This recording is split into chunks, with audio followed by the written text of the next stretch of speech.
नमस्कार मित्रांनो.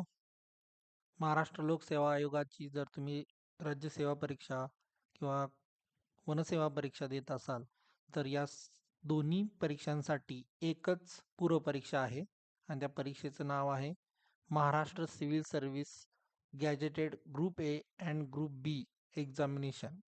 आणि आता स्कीम ऑफ एक्झामिनेशनची नोटिफिकेशन 24/12/2025 ला आलेली आहे. तर ही नोटिफिकेशन डाउनलोड करा. यामध्ये महत्त्वाचे बदल काय आहेत ते पण आज आपण समजावून घेऊयात. कारण जर तुम्ही परीक्षेचा फॉर्म भरत असाल आणि तुम्हाला जर हे महत्त्वाचे बदल माहीत नसतील तर तुम्ही चुका करू शकता. तर त्याबद्दल सतर्क राहण्यासाठी हा छोटासा व्हिडिओ आहे. आता PDF ओपन केल्यानंतर तुमच्या गोष्ट लक्षात आली असेल, ती म्हणजे की महाराष्ट्र नागरी सेवा राजपत्रित गट अ व गट ब परीक्षा यामध्ये सेवा अथवा संवर्ग व पदे याबाबतचा संक्षिप्त तपशील दिलेला आहे. राज्य शासनाच्या सेवेतील खालील संवर्गातील पदे शासनाच्या मागणीनुसार व पदांच्या उपलब्धतेनुसार सदर परीक्षेमधून भरण्यात येतात. आता इथे एक महत्वाचा बदल झालाय, तो म्हणजे की राज्यसेवा परीक्षा जी आता वर्णनात्मक झालेली डिस्क्रिप्टिव्ह झालेली यामध्ये पदसंख्या वाढलेली आहे. आता पदसंख्या किती वाढलेली आहे, तर ती आता झाली आहे 36. म्हणजे वेगवेगळी 36 पदं, त्यामधील सर्वात शेवटचं पद म्हणजे सर्वात कमी वेतन श्रेणीचं S14चं 38,600चं निरीक्षण अधिकारी पुरवठा गट ब आहे आणि सर्वोच्च पद हे उपसंचालक प्रकल्प अधिकारी एकात्मिक आदिवासी विकास प्रकल्प श्रेणी 1 उपायुक्त गट S23 म्हणजे वेतन श्रेणी 67,700 हे पद आहे. अशी दोन पदे महत्वाची आहेत, सर्वोच्च पद आणि सर्वात कनिष्ठ पद. मग सर्वांचे आवडतं हे पद म्हणजे उपजिल्हाधिकारी गट आणि DYSP म्हणजे पोलीस उपअधीक्षक सहाय्यक पोलीस आयुक्त गट ही दोन पदे या राज्यसेवा परीक्षेतून भरली जातात. त्यानंतर मग तहसीलदार, गट विकास अधिकारी, सहाय्यक कामगार आयुक्त अशी पदे वेगवेगळी पदे आहेत. जर तुम्ही Maharashtra gazetted civil service examination scheme December 2023 म्हणजे शेवटची जुनी जी नोटिफिकेशन होती ती जर ओपन केली तर तुमच्या असं लक्षात येईल की आता पदसंख्या वाढलेली आहे. त्यामध्ये जी पदसंख्या होती ती पदसंख्या एकूण राज्यसेवेसाठी 34 होती. आता 2 अधिकची पदे वाढून 36 झाली आहे. आता लक्षात आलं असेल, आता ती 36 झालेली आहे. आता त्यानंतर महत्त्वाचा बदल म्हणजे की यामध्ये आता एकूण ज्या परीक्षा आहेत त्या परीक्षा इतक्या आहेत. राज्यसेवा परीक्षा, स्थापत्य अभियांत्रिकी, यांत्रिक अभियांत्रिकी, विद्युत अभियांत्रिकी व कृषी सेवा, वनसेवा, औषध प्रशासकीय सेवा, निरीक्षक, वैधमापनशास्त्र, गट ब मुख्य परीक्षा एवढ्या सगळ्या परीक्षा आहेत. त्यामुळे जर यापैकी कुठल्याही परीक्षेसाठी जरी तुम्ही तयारी करत असाल तर या परीक्षेचा फॉर्म आत्ताच भरून घ्या, कारण त्यानुसारच पुढच्या सगळ्या गोष्टी होणार आहेत. आता महत्त्वाचा विषय येतो तो म्हणजे की वयोमर्यादा. सगळीकडे वयोमर्यादेसंदर्भामध्ये संभ्रम, काही ठिकाणी आंदोलनं चालू आहेत. तर आता आपल्याला तिथे एक स्पष्टता येईल की राज्यसेवा मुख्य परीक्षेसाठी किमान 19 आणि अमागास असाल तर कमाल 38 ही वयोमर्यादा आहे. आणि जर तुम्ही मागासवर्गीय असाल म्हणजे अमागास सोडूनचे सर्व संवर्ग तर त्यामध्ये 43 वय ही कमाल वयोमर्यादा आहे.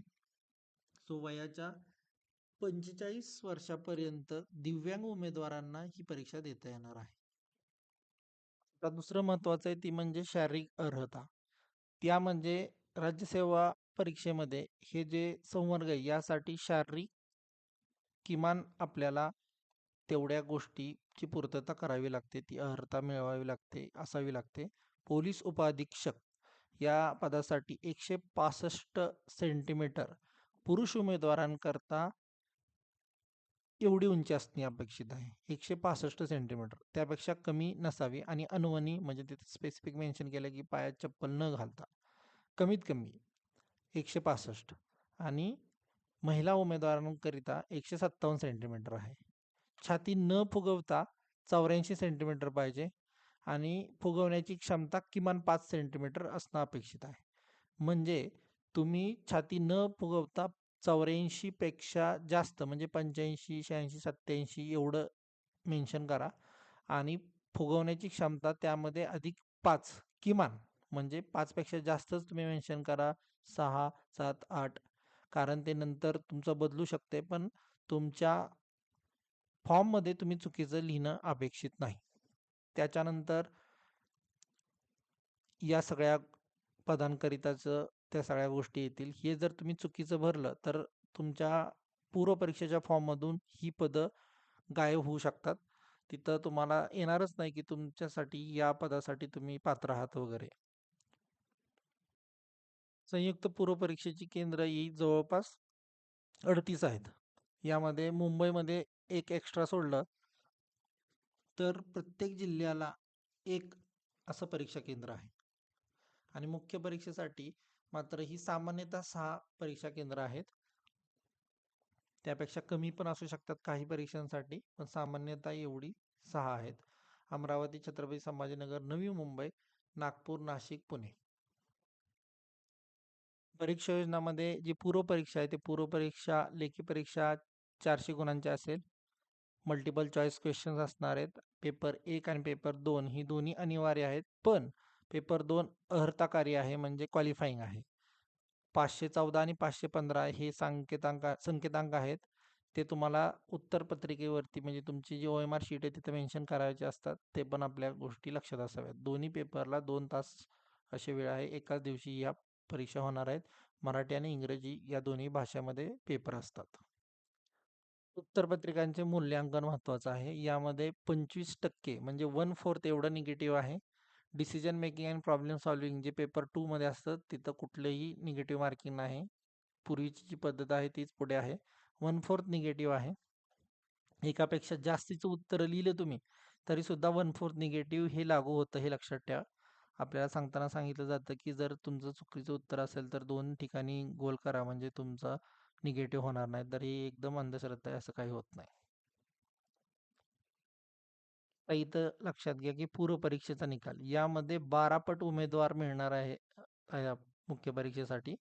म्हणजे जर 1000 पदे असतील आणि पूर्व परीक्षेमधून मुख्य परीक्षेकरता किमान 12,000 एवढ्या लोकांना क्वालिफाय होणार आहे.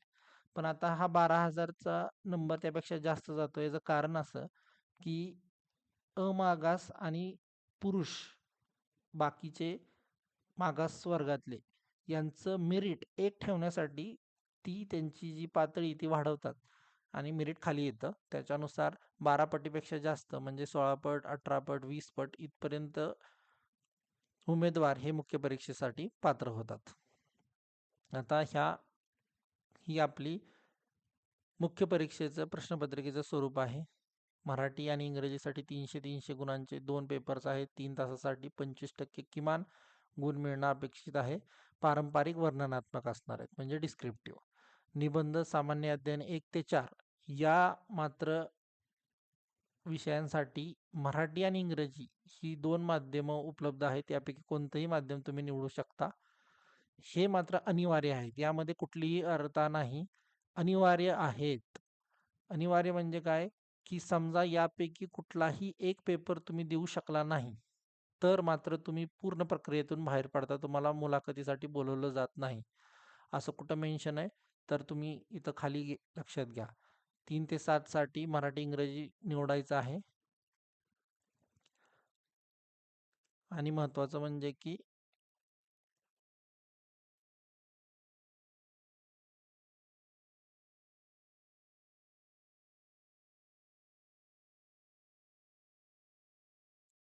टॉपरच्या किमान 35% गुण तुम्हाला मिळवायचे आहेत. तेवढे मिळाले तरच तुम्ही मुलाखतीसाठी पात्र राहताल. म्हणजे समजा 1750 मार्क्सची मुख्य परीक्षा आहे आणि त्यामध्ये समजा टॉपरला 1000 मार्क मिळाले, तर त्याचे 35% म्हणजे 350 आणि मागासवर्गीय असेल तर त्याचे 30% म्हणजे 300 मार्क एवढे किमान मार्क मिळाले पाहिजे तरच तुम्हाला मुलाखतीचा कॉल येऊ शकेल. आता सर्व पेपर्सना उपस्थित राहणाऱ्या उमेदवारांनाच गुणवत्तेनुसार मुलाखतीस पात्र समजण्यात येईल. एकाही पेपरला उमेदवार अनुपस्थित राहिल्यास अशा उमेदवारांचा मुलाखतीकरता विचार करण्यात येणार नाही. याचा अर्थ लक्षात घ्या. समजा प्रत्येक रविवारी असं 3 रविवारी तुमचे पेपर्स असतील असं वेळापत्रकाचं आयोजन जर आयोगाने केलं आणि तुमचं वाहतुकीची समस्या किंवा इतर कुठल्याही कारणासाठी एखादा पेपर राहिला तर मात्र तुम्ही पूर्ण प्रक्रियेतून बाहेर पडताय. ही गोष्ट आपण गांभीर्याने लक्षात घेऊ. आता महत्वाचं म्हणजे रिव्हॅल्युएशन. पारंपरिक स्वरूपाच्या परीक्षा उत्तर पुस्तिकेकरिता फक्त गुणांची पडताळणी करण्यात येते. फेरमूल्यांकन म्हणजे रिव्हॅल्युएशन केले जात नाही. म्हणजे फक्त टोटल करणार ते परत एकदा. त्यापेक्षा वेगळं काही करणार येणार नाही. पूर्व परीक्षेसाठी गुण पडताळणी अथवा फेर तपासणी करण्याबाबतची निवेदने कोणत्याही परिस्थितीत विचारात घेतली जाणार नाही.